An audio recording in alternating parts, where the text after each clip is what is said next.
Hello friends, வணக்கம். Welcome to happy homemakers kitchen. எல்லாரும் நல்லா இருக்கீங்களா?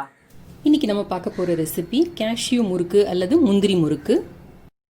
இதுக்கு தேவையான பொருட்கள்: 1/4 கப் அளவுக்கு முந்திரி பருப்பு. எண்ணிக்கையில் எடுத்துக்கிட்டிங்கன்னா ஒரு 10லேருந்து 15 முந்திரி பருப்பு தேவைப்படும். ஒரு பச்சை மிளகாய், இது உங்கள் கார அளவுக்கு ஏற்றபடி அட்ஜஸ்ட் பண்ணிக்கோங்க. ஒரு சின்ன பீஸ் பொரிச்ச பெருங்காயம் எடுத்திருக்கேன்னா, உங்ககிட்ட பவுடர் பெருங்காயம் இருந்ததுன்னா 1/4 டீஸ்பூன் அளவுக்கு எடுத்துக்கோங்க. இந்த 1 கப் அளவுக்கு அரிசி மாவு எடுத்திருக்கேன். இது வந்து வீட்டில் அரைச்ச பச்சரிசி மாவு தான்.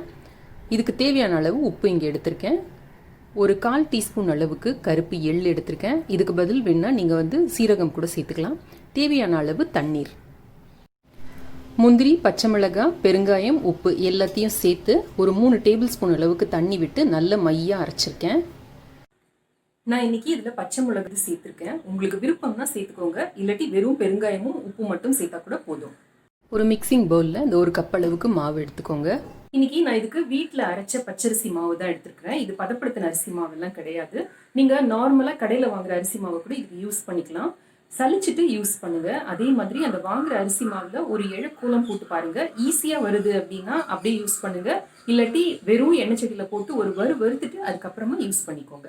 இதில் 1/4 டீஸ்பூன் அளவுக்கு எள்ளு, இது கூட ஒரு டீஸ்பூன் அளவுக்கு வெண்ணெய் சேர்த்துக்கோங்க. உங்களுக்கு வெண்ணெய் சேர்த்துக்க விருப்பம் இல்லைன்னா ஒரு டீஸ்பூன் அளவுக்கு நல்லா காய்ச்சின சூடான எண்ணெயை சேர்த்துக்கோங்க. நம்ம அரைச்சி வச்சிருக்கிற இந்த முந்திரி விழுது முதல்ல இதை சேர்த்து நல்லா பிசைஞ்சுக்கலாம்.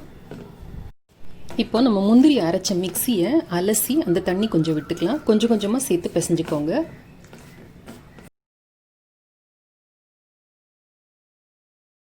இந்த மாதிரி கையில் ஒட்டாமல் அதே சமயம் சாஃப்டாக இருக்கிற மாவை பிசைஞ்சு எடுத்துக்கோங்க. முறுக்கு அச்சில் இந்த ஸ்டார் முறுக்கு அச்சை போட்டுக்கோங்க. இப்போ இந்த மாவை நிரப்பிக்கலாம். ஒரு பட்டர் பேப்பர் எடுத்து இப்போ முறுக்கு சுற்றிக்கலாம்.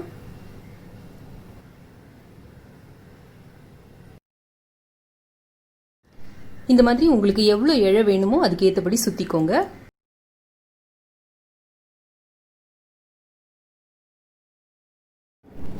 தோசை திருப்பி வச்சு இப்படி எடுத்தீங்கன்னா முறுக்கு வரும்.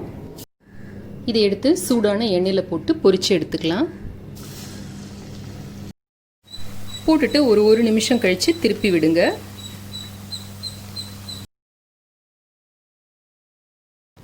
இந்த மாதிரி சத்தம் நல்லா அடங்கி அந்த பபிள்ஸ் குறைஞ்சோடனே எடுத்தோம்னா நம்மளோட முந்திரி முறுக்கு அல்லது கேஷ்யூ முறுக்கு தயார்.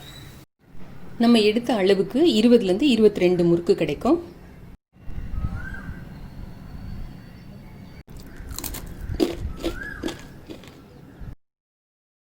கோகுலாஷ்டமி ரெசிபிஸ் எல்லாம் சேர்த்து நான் ஒரு பிளேலிஸ்ட் கிரியேட் பண்ணியிருக்கேன். அதோட லிங்க் கீழே டிஸ்கிரிப்ஷன் பாக்ஸில் கொடுக்குறேன். நீங்கள் அதை பார்த்து செய்துக்கலாம்.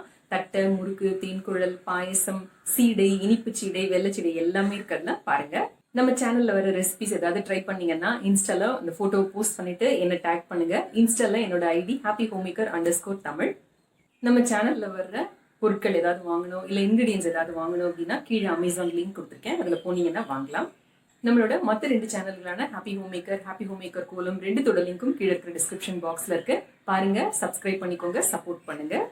இந்த வீடியோ உங்களுக்கு ரொம்ப பிடிச்சிருக்கும்னு நினைக்கிறேன், பயனுள்ளதாகவும் இருக்கும்னு நினைக்கிறேன். அவசியம் இதை ட்ரை செய்து பாருங்க. ட்ரை செய்து பார்த்துட்டு உங்களோட கமெண்ட்ஸையும் ஃபீட்பேக்கையும் கீழே இருக்கிற கமெண்ட் செக்ஷன்ல எழுதி அனுப்புங்க. இந்த வீடியோ பிடிச்சிருந்ததுன்னா லைக் பண்ணுங்க, உங்க ஃப்ரெண்ட்ஸ்க்கும் ஃபேமிலிக்கும் ஷேர் பண்ணிக்கோங்க. நம்ம சேனலுக்கு சப்ஸ்கிரைப் பண்ணி ஹாப்பி ஹோம்மேக்கர் குடும்பத்தில் ஒரு அங்கத்தினரை சேர்ந்துருங்க. இணைந்திருங்கள் ஹாப்பி ஹோம்மேக்கர் சேனலுடன். என்னாலும் நன்றி, வணக்கம். ஆரோக்கியமான சமையல், ஆனந்தமான வாழ்க்கை.